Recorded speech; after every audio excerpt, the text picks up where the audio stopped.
What's going on? That's John Lee, the current champ. He's never been defeated. Holds awesome records, including the fastest kill. X-Force has quickly established itself as the most important new X-Men series following House of X and Powers of 10, especially after Jonathan Hickman's X-Men number 3 missed the mark so badly last week. But this review isn't about last week's very disappointing X-Men comic. Let's talk X-Force. Like I said, X-Force is the only Dawn of X comic consistently taking what made Hox and Pox successful and building on it, tackling all the major elements like resurrection, humans fighting Homo superior with technology-based evolution, old foes living together as one unified community, and the ever-present threat the mutants of Krakoa face day in and day out. The most exciting part, for me at least, is writer Benjamin Percy and artist Joshua Cassara getting the praise they most definitely deserve. Benjamin Percy was treated very unfairly by DC Comics, in my opinion. He tried to take the lemon that was Dick Grayson getting shot in the head and planned to make lemonade. By that point, his take on Nightwing was one of the best ongoing comics on the market. Percy stood his ground and tried to do what was right by the character and readers. Dan Didio and DC Comics management unceremoniously removed him from the series, and Nightwing has been a dumpster fire ever since. I can't recommend last week's conversation with thinking critical contributor Josh about Nightwing high enough. We cover a wide gamut of Nightwing topics, and DC's treatment of Ben Percy is very well covered. Following that miscarriage of justice, he's got the biggest opportunity of his comic career with X-Force and February's new Wolverine ongoing. I'm very happy he's making the most of the opportunity and making a great accounting of his writing skills. There will be a link to both Nightwing vids in the video description. Now, let's talk about what makes Ben Percy's X-Force the best X-Men comic on the market in today's comic book review. Now, I've been digging Joshua Cassara's art from the get-go, and the visuals in X-Force seem to get better by the issue. I think Doc said Cassara is leveling up his art game on the channel last week, and that's really the best way to describe it. Everything from the gory little details to the facial expressions, the character posture, the look of Krakoa, the action, it all works in perfect harmony with writer Benjamin Percy's scripts, and it's getting better each and every issue. There's an excellent splash page featuring Wolverine and Kid Omega fleeing for their lives with a severely wounded Domino in tow that's sure to knock reader socks off. But my personal favorite piece of art is the opening 9-panel layout. It features the leader of the mass anti-mutant society Domino infiltrated, overlaid with Domino as she's being interrogated and flayed alive. The main villain is still unnamed, but I'm calling him the man with the peacock tattoo.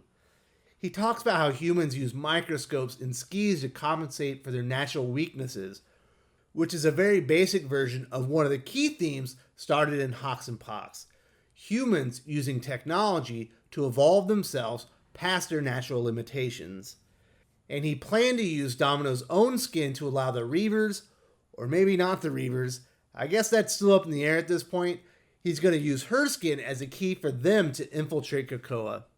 It's a terrifying visual and really drives home just how grave the threat facing mutants is.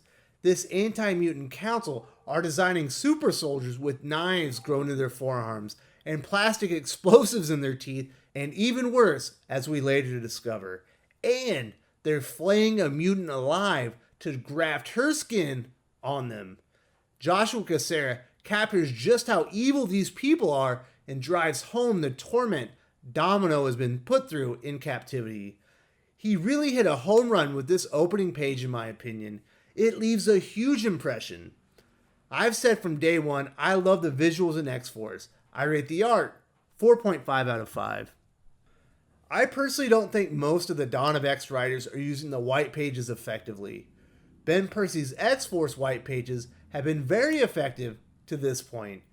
I really like the page dedicated to the Cerebro sword in this issue. It makes the blade feel significant and puts it in play for future use.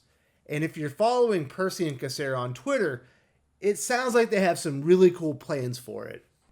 Now, the fifth assassin page is a bit different.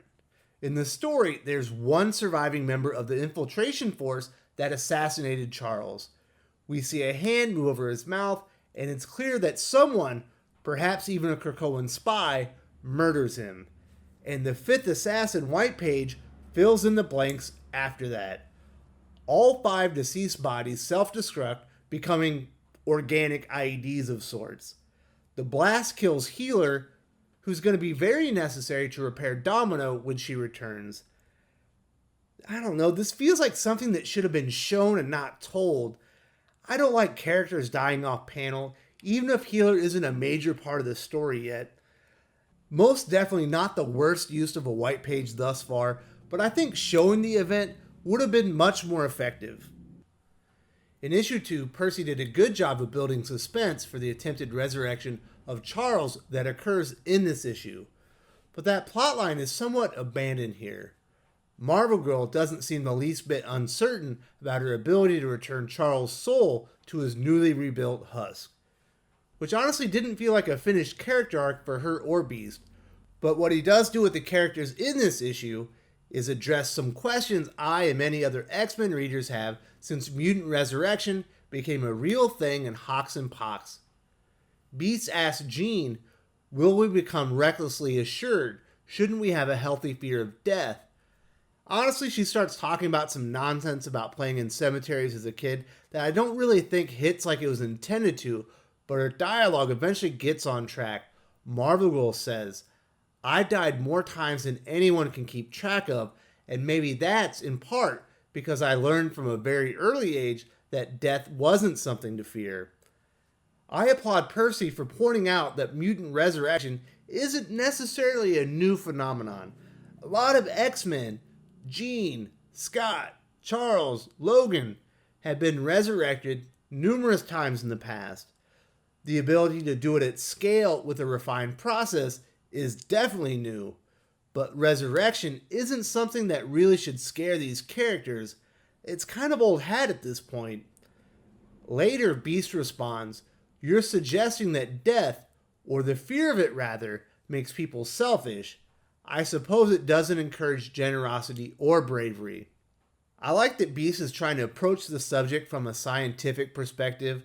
It's a really effective back and forth that highlights not only the differences between Beast and Marvel Girl, but reminds readers why the prospects of resurrection feels different to mainstay X-Men. I really appreciate Percy using some of his real estate here to address some of the key elements in this X-Men reboot. It doesn't feel like many of the other writers are. Another highlight from last issue is the interplay between Wolverine and Kid Omega. There were some really good comedic moments between the two characters. Benjamin Percy does an excellent job this week cutting out the banter altogether after they discover Domino. Wolverine has seen some gruesome stuff in his day, but the realization of what they've done to Domino has to make his stomach turn. Any attempt at humor between the two in this comic would have felt off and made the characters look bad. There are a couple of one-liners, but for the most part, Wolverine and Kid Omega are all business here.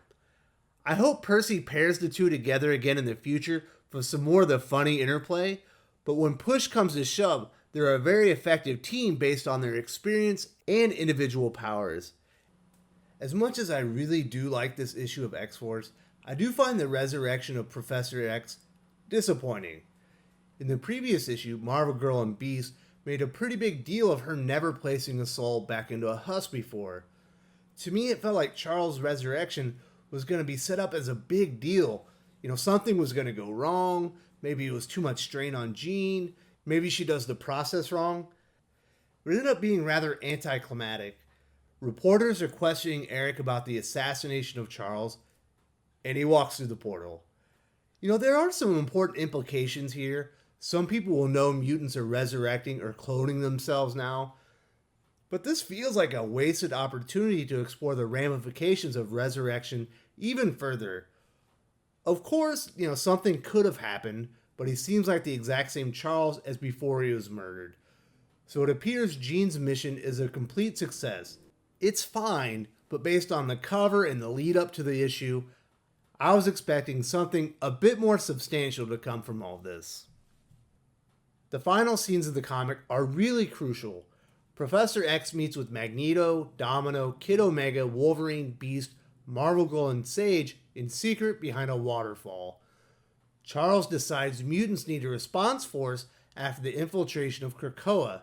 Their ongoing diplomatic efforts haven't been quite as successful as they had hoped. Beast, Marvel Girl, and Sage will lead the intelligence arm, while Domino, Kid Omega, and Wolverine will head up the operations of the newly formed X-Force. And this will all be off the record, of course.